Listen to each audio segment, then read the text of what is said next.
Bonjour à tous. Eh bien, je vous propose à mon tour un billet, une réflexion. Je le fais parce qu'il me semble que nous avons, dans ce temps si particulier, besoin de se parler, de réfléchir, de se sentir en communion les uns avec les autres. Et le premier élément qui me semble devoir partager, c'est cette découverte que nous faisons ensemble de l'épreuve, qu'elle soit personnelle, quotidienne ou collective.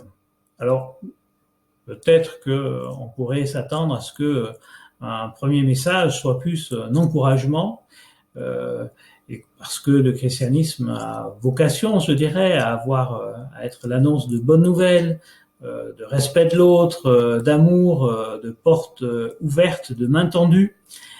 Et je vous propose de nous arrêter d'abord sur l'épreuve. En fait, j'espère ne pas être trop loin de la pensée biblique. Et lorsque vous regardez ce qui s'est passé avec le peuple juif, ou le parcours de Jésus, ou des hommes et des femmes qui ont incarné les valeurs du christianisme et son message, eh bien, vous apercevez que les uns et les autres ont eu beaucoup d'épreuves, beaucoup de tensions, beaucoup de questionnements intérieurs. Et donc, je dirais que l'épreuve fait vraiment partie et constitutif de la foi chrétienne, d'une démarche chrétienne. Donc, eh bien, qu'on se le dise, reconnaissons que nous sommes dans une épreuve, autrement dit, une sacrée panade. Bon, vous allez me dire, vous n'avez pas besoin de regarder une vidéo, vous le savez déjà, bien sûr. Quoique, il y a encore des comportements qui sont des dénis de la réalité avec des conduites à risque, déni en disant de toute façon la maladie ne peut pas passer par moi, et puis peut-être qu'on a un peu tous encore au fond de nous l'idée selon laquelle on est dans un mauvais film et qu'on va se réveiller.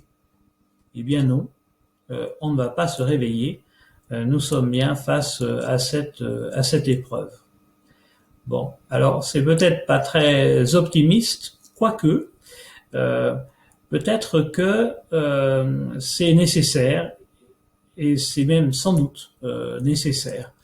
Et la bonne nouvelle, je dirais, ou l'espérance que je partage avec vous aujourd'hui, eh bien c'est de dire reconnaissons, ayons la lucidité de voir les choses en face, de ne pas être comme l'autruche qui se cache la tête dans le sable.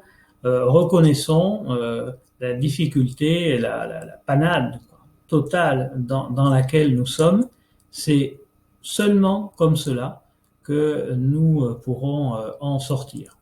D'une certaine façon, il me semble que c'est plutôt quand même un encouragement.